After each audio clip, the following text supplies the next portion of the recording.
senador Flávio Bolsonaro, nosso convidado aqui no estúdio do Platô BR, montado dentro do Congresso Nacional. Tudo bem, senador? Muito bom dia. Bom dia, mais um dia marcante aqui para a gente no Senado Federal.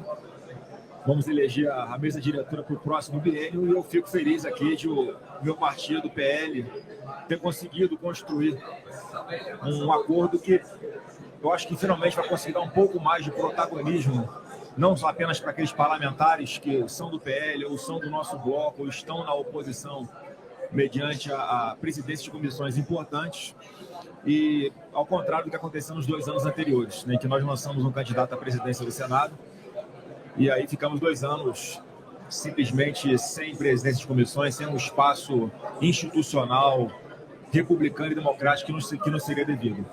Senador, começo perguntando o seguinte: Lula e Jair Bolsonaro são sócios nessa eleição de Davi Alcolumbre e de Hugo Motta? O que explica essa história?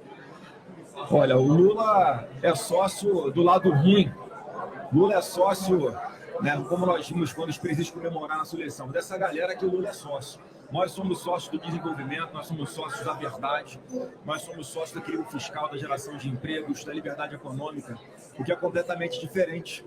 Então, neste momento, nesse ato, agora que nós vamos escolher a presidência do Senado, nós temos que ter a sabedoria de compreender que na política nem sempre é do jeito que nós gostaríamos que fosse. Hoje, aqui, a eleição para a presidência do Senado, o partido resolve caminhar com o Davi Alcolumbre, primeiro pelo seu perfil. Enquanto ele foi presidente, sempre respeitou a proporcionalidade aqui no Senado, sempre respeitou o trabalho da oposição. Nós temos que lembrar que foi na sua presidência, enquanto o Bolsonaro era o presidente da República, nós avançamos em pautas importantíssimas, como a reforma da Previdência, Banco Central Independente, Lei de Liberdade Econômica, Marco Legal das Startups, Saneamento Básico e tantos outros. Portanto, o Davi é uma pessoa que, apesar de não estar 100% alinhado conosco, eu acho que ele é muito mais para o lado direito do que para o lado esquerdo. Senador, a gente, na nossa última conversa, nossa última entrevista em outubro, o senhor me falou da importância para o grupo político de vocês da anistia. Né? A anistia, primeiro, para os presos no 8 de janeiro, condenados no 8 de janeiro, mas o senhor vê também a anistia com um sentido maior, podendo, no futuro, alcançar até, eventualmente, uma condenação que o seu pai possa sofrer. Foi conversado com o Alcolumbre e com o Hugo Motta o comprometimento deles ou não em pautar a anistia? Está começando na Câmara, então, quer dizer, deveria ser uma decisão do Hugo Motta, mas também nada impede que vocês tentem alguma coisa pelo Senado. Algum dos dois se comprometeu em pautar a anistia? Olha, ambos se comprometeram com aquilo que nós sempre quisemos: cumprir o regimento interno. Então, se nós tivermos os apoiamentos necessários, Guilherme, para ter um requerimento de urgência colocado em pauta no plenário, para pautar o projeto de anistia, seja lá ou seja aqui no Senado. É óbvio que nós temos o compromisso tanto do Hugo Motta quanto do Davi Alcolumbre, como não poderia ser diferente com relação a qualquer outro presidente que estivesse colocando o seu nome para disputa, de cumprir o regimento. E é isso que nós pedimos. Aí cabe a nós, da oposição e a população junto com a gente, fazer a pressão e criar ali o clima necessário para que essas pautas possam ser apreciadas aqui. Agora, quem está cravando que não vai ter anistia, sem anistia, vão ter que nos engolir. Eu sinto muito comunicar, porque a anistia vai ser aprovada aqui no Congresso esse ano. Então, senador, tem esse compromisso com a oposição, mas, por outro lado, tem um compromisso com a base governista também. Do lado da base... é a seguinte: como é que ele pode se comprometer com o PT de que não vai pautar anistia se nós tivermos regimentalmente as condições com requerimento de urgência, com as assinaturas mínimas, ou com o apoiamento necessário para que isso vá a plenário? Eu acho que o presidente da Câmara, Hugo Motta, até pelo seu perfil republicano, não vai se negar a cumprir o regimento interno com base numa coisa maluca que a esquerda tenta se pautar para impedir, amarrar o presidente no compromisso de não pautar por isso. O senhor está confiante de que sai a anistia, então? E sai até quando? Qual é a sua perspectiva? Prazo não dá para a gente cravar, né? Mas eu acredito que esse ano possa acontecer. Muitas coisas vieram à tona desde que houve aquele fatídico 8 de janeiro, e cada dia que passa a população está mais consciente de tudo o que aconteceu, das omissões que, no nosso ponto de vista, foram propositais por parte do governo que estava sentado na cadeira à época, do governo Lula, que não tomou as providências para evitar que o 8 de janeiro acontecesse. Todas as evidências mostram que não tem nenhuma vinculação do presidente Bolsonaro com esses atos, porque se tivesse, já tinha aparecido e não precisaria o Alexandre de Moraes estar atropelando a Constituição, atropelando a legislação, ignorando o devido processo legal para perseguir Bolsonaro e tentar condená-lo com base numa narrativa. Então, nós sabemos que a cada dia que passa a verdade vem aparecendo e, consequentemente, há um contexto favorável para que a anistia seja aprovada aqui, porque nenhum ser humano em sã consciência, ainda mais aqueles que dizem defender os direitos humanos, podem ser favoráveis a uma pena de 17 anos para uma senhora trabalhadora que pichou uma estátua de batom. Diferente do que acontece, que pessoas com crimes muito mais graves são condenadas a muito menos tempo e rapidamente estão nas ruas. E, obviamente, que esse desequilíbrio, essa completa falta de bom senso é percebida pela população e não é diferente aqui no Congresso. Então, acredito sim que esse ano ainda nós consigamos aprovar essa anistia no Senado e na Câmara.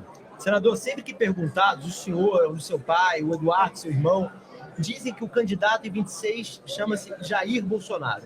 Essa é uma resposta uníssona.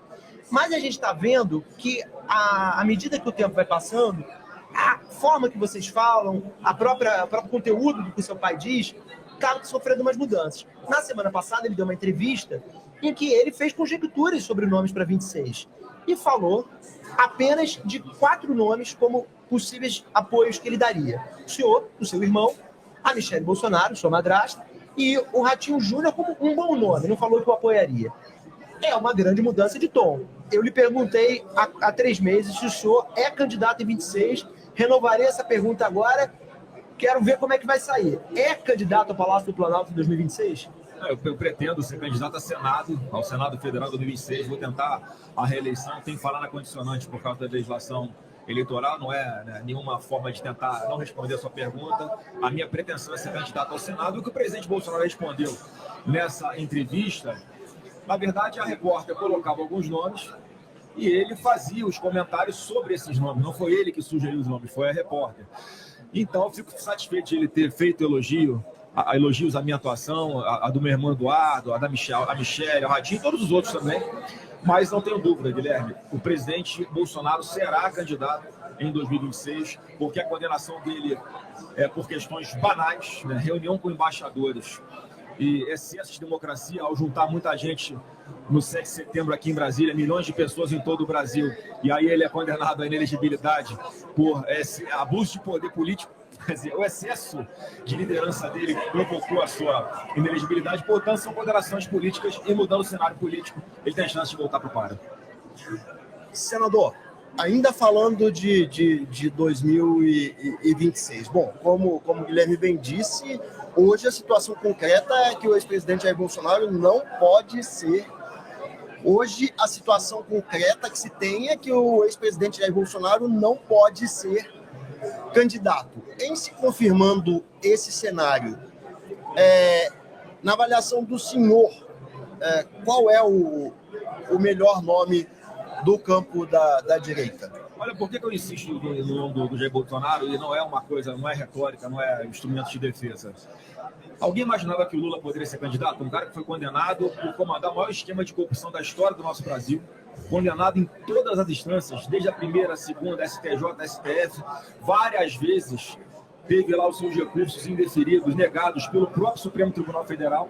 Aí quando ele é pinçado, tirado da cadeia, mesmo com toda a cilamação que ele se envolveu, por que eu não posso acreditar que o presidente Bolsonaro, aí sim, uma pessoa inocente, sem nenhuma condenação, também não pode ser recolocado no jogo, conforme o passar do tempo, porque nós vamos dando transparência a esse assunto.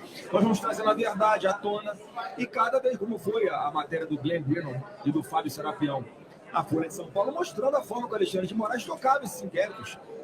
Se o Moro foi acusado de ter combinação com o Ministério Público, o Deltan Dallagnol, e tudo foi anulado para o Lula, o que dizer quando Alexandre de Moraes, além de interferir diretamente, ele acaba fazendo o papel de Ministério Público, fazendo o papel de investigador, de julgador, de juiz das garantias, de tudo, de carrasco. Mas, senador, tem grande chance de ser anulado conforme a população vai tomando conhecimento e o clima aqui no Congresso muda. Mas, senador, não dá para negar que houve uma tentativa de golpe. Há elementos... Não houve tentativa de golpe. Não houve, claro senador. Que não. O que foi aquilo? Aquelas pessoas combinando... de tentativa de golpe se baseia em cima de um rascunho. O chamado minuta de golpe nada mais é do que um rascunho. Mas o rascunho já não é um planejamento? Não, mas o rascunho é apócrifo, quem não sabe de quem partiu. Não, mas foi apreendido com o ministro da Justiça. Pode ter pego esse verso na rua, esquecido na gaveta, deixou lá, foi, encontrou o negócio, ele já era para estar no lixo. Não houve nenhum movimento. nenhuma tentativa de absolutamente nada. Isso é tão óbvio, é tão claro. Se tivesse a intenção de dar golpe, por que o presidente Bolsonaro, na transição ainda, ia nomear o comandante do Exército, da Marinha e da Aeronáutica, indicados pelo Lula, gente? A história simplesmente não cola. E agora a própria Polícia Federal, Guilherme, começa a mostrar mais uma impossibilidade de se sustentar essa narrativa de golpe quando chega-se à conclusão no inquérito de que não se encontrou grandes financiadores do dito golpe. Quer dizer, golpe no recesso, sem nenhuma autoridade em Brasília, com o presidente do Bolsonaro fora do Brasil, sem forças armadas, sem povo, sem imprensa, sem OAB e agora também sem dinheiro. Então se sustenta apenas na cabeça daqueles que querem condenar o Bolsonaro de qualquer jeito, que querem vincular o Bolsonaro de qualquer jeito a 8 de janeiro, que isso vai se sustentando. Mas o que se diz é que só não houve porque não tinha apoio mesmo da cúpula das Forças Armadas, não tinha apoio da sociedade, das não alas... apoio do Bolsonaro. Não teria apoio? Eu acho que a realidade foi que dia 1º de janeiro de 23 o Lula estava sentado na cadeira de presidente. Qual é o principal elemento que o senhor tem para garantir que não houve apoio do então presidente Jair Bolsonaro? A verdade está aí para quem quiser chegar, só não chega quem não quer. O incentivo de vincular Bolsonaro é uma coisa tão absurda quanto Mas essa. a ideia chegou a ele. Não teve ideia de dar golpe de nada, gente. O que houve foi desde 2019, o primeiro dia, ou até antes do presidente Bolsonaro assumir a cadeira de presidente da República, uma narrativa de que ele gostaria de dar um golpe, e aqui algumas pessoas no Supremo querendo criar alguma espécie de armadilha, ou de botar uma espada na cabeça do Bolsonaro para tê-lo na rédea curta. Caso ele tentasse se engraçar de fazer alguma coisa, eles teriam como puxar essa corda. E simplesmente o Bolsonaro nunca tentou dar golpe nenhum, sempre teve relação institucional, sempre reagiu às diversas, e aí sim, interferências de algumas decisões judiciais do Supremo dentro do seu governo, como continua acontecendo até hoje, né? Gostaram, sentiram gostinho de dar comandos. O Rio de Janeiro sofre hoje com o ministro Fachin, que relatou da DPF 635, que fez a violência explodir como nunca no Rio de Janeiro, até a mais absurda recentemente do Alexandre de Moraes, querendo que a Prefeitura de São Paulo se pronuncie sobre um muro de concreto construído na Cracolândia. O que o Supremo tem a ver com isso, meu Deus do céu? Então a gente, obviamente, entende que houve ali toda uma arquitetação, aí sim, para tirar o Bolsonaro do poder, e nós não vamos deixar de falar isso para que a maioria da população compreenda. A gente não tem que convencer o senhor nada, nem forçar o senhor a admitir nada.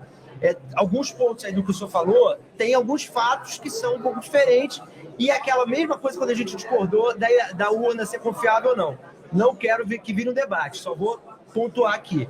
Quando o senhor fala que o Lula estava sentado na cadeira, o seu pai deixou ele tomar posse, deu posse aos comandantes militares, o fato é que naquele momento, final de dezembro, quando ele dá posse aos comandantes militares, já está admitido pelo comandante do Exército no depoimento, pelo então comandante da Aeronáutica no depoimento, que eles tinham dito não ao seu pai. Eles disseram isso.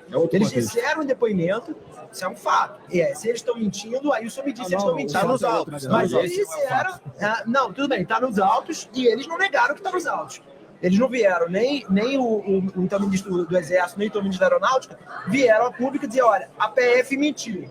Eles corroboram que o seu pai os consultou se eles dariam um golpe com ele ou não, e eles disseram que não. Mas é o que eu falei, o objetivo não é virar um debate. Mas eu tenho que rebater para o nosso telespectador, então, vamos lá, ficar acreditando no que você está falando. O contexto que eles falam em que houve discussões sobre isso, o próprio TSE colocou as Forças Armadas dentro das eleições, né? Por decisão do Barroso, do ministro Barroso, se não me engano, eles concordaram o Exército para acompanhar e tentar colaborar em trazer mais camadas de segurança às urnas eletrônicas. E nesse contexto foi feito. O presidente Bolsonaro cobrava dos militares que conseguissem comprovar ali, ou ajudar a justiça eleitoral a trazer mais camadas de segurança. Porque, na verdade, no fundo, Guilherme, a gente hoje não pode afirmar se pode ter fraude ou se não pode ter fraude, porque simplesmente é proibido investigar se pode ou não ter fraude. O inquérito que está aberto até hoje no TSE sobre as fraudes, sobre a possível fraude nas eleições de 2018, quando o presidente Bolsonaro foi eleito, está aberto. E está lá com sigilo decretado, e a gente sabe de informações de que ali havia vulnerabilidades e que nós não queremos, nós queremos ganhar no voto. Então, assim, hoje, a própria palavra da Polícia Federal, em função desse grupo especial do Lula dentro da PF, que está vindo à tona agora com as denúncias do próprio Cid, essa delação vazada do Cid, os áudios que o Cid que acabaram vindo a público, nessa delação do Cid, eu acredito que ele está falando com verdade. Nunca usei a palavra golpe nos meus depoimentos. Se está escrita a palavra golpe na transcrição do seu depoimento, alguém está mentindo. Ou a PF deturpou o que o Cid falou e escreveu outra coisa, e aí quando a defesa do Cid pede acesso à gravação do seu depoimento, e é negado para poder fazer a comparação se ele falou golpe ou não falou golpe, por exemplo. Então, muita coisa, toda essa força que esse grupo especial da PF faz para tentar cumprir as ordens de Alexandre de Moraes e incriminar Bolsonaro, está desgastando a própria investigação, está desgastando a própria Polícia Federal e o próprio Judiciário. E eu peço a Deus que, em algum momento, pare de dar o suporte institucional ao Alexandre de Moraes, porque ele bagunçou a democracia no Brasil. Senador, essa nova configuração do Congresso Nacional facilita a tentativa de alguns setores da oposição de, por exemplo, avançar com o pedido de impeachment de ministros do Supremo. Como o senhor lê esse novo cenário? Olha, a gente tem que parar também com essa coisa de rotular pedido de impeachment de ministro do Supremo como se fosse algum tipo de golpe, alguma coisa antidemocrática. Esse é um instrumento que está previsto na Constituição e na lei federal. Tem a lei do impeachment, inclusive, que elenca ali quais são os atos, né, os comportamentos, as posturas, as decisões, o que enquadra o ministro Supremo a possibilidade de estar cometendo um crime de responsabilidade, portanto, responder um processo de impeachment.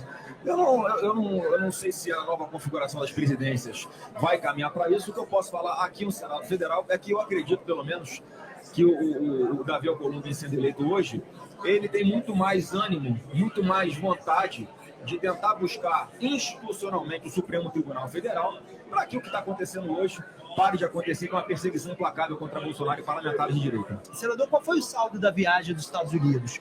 Foi alardeado pelo próprio Jair Bolsonaro de que seria um momento, mesmo quando ele não indo, né, só com a presença do Eduardo, a presença da Michelle, seria um momento político muito importante. O fato é que, no Capitólio mesmo, só as autoridades representantes do país, então só a nossa embaixadora que estava lá, ninguém da oposição estava no Capitólio. Eles foram ao baile à noite, né, a sua madrasta, seu irmão, mas politicamente, a minha impressão, quero ouvir a sua, a minha impressão é que vocês não faturaram muito com essa viagem. Qual a sua leitura? Eu acho que o objetivo foi completamente atingido. Primeiro, eles não estavam no Capitólio porque houve a mudança de local por causa do clima frio. Se não estariam, se a cerimônia fosse aquela lá, eles estariam no local. Tanto é que até as esposas dos deputados e senadores americanos não estavam no Capitólio, estavam originalmente, quando a cerimônia estava marcada ao ar livre, por falta de espaço. Mas eles estavam ali, por exemplo, o Eduardo e a Michelle estavam sentados ao lado do presidente do Paraguai, outras autoridades. Portanto, acho que foram sim prestigiados numa cerimônia muito concorrida por todo mundo. E o mais importante, Guilherme, é que agora todo mundo tem ainda maior conhecimento sobre o total desgaste que a democracia brasileira sofreu e continua sofrendo em função, em especial, da atuação do ministro Alexandre de Moraes e tudo que vem acontecendo. Uma pessoa que colocou o Elon Musk como investigado no inquérito de fake news, quer dizer, uma psicopatia alucinada e sem pé nem cabeça, que chega conhecimento lá fora, e os Estados Unidos têm instrumentos para proteger os seus cidadãos, para proteger as suas empresas, quando outros países tratam essas personalidades ou essas pessoas jurídicas de uma forma antidemocrática, como aconteceu aqui no Brasil. Senador Flávio Bolsonaro, muito obrigado por atender nosso convite aqui no Platô BR. Eu que agradeço o espaço, um bom programa a todos e uma boa eleição para nós aqui no Senado agora. Senador, só para a gente terminar aqui, não dá para não perceber, o senhor está mais magro. O senhor ganhou o Monjaro do Davi Alcolumbre? Boa pergunta. Vou te dar o contato do meu médico, depois você está gostando, tu quer perder os quilinhos também. Eu preciso, vou te passar o contato dele, só que o Monjaro tá caro ainda. Vamos ver se a gente consegue. Porque o Davi Alcolumbre deu de presente com um monte de gente. É público, já está dito que o Davi Alcolumbre está distribuindo canetas emagrecedoras por aí. O senhor ganhou ou não? Eu ganhei também do Davi, mas tive outras fontes aqui. O Senado tem muito bons relacionamentos, consegue trazer o Monjaro pro Brasil. Quem mais? Ganhou de quem mais? Aí eu tenho o sigilo da fonte como vocês. Ganhou de governista, tô achando que você ganhou de governista. Tem o pessoal do PT que tem um esqueminha aí. Olha Obrigado, só. bom trabalho para todo mundo. Obrigado, senador Flávio Bolsonaro.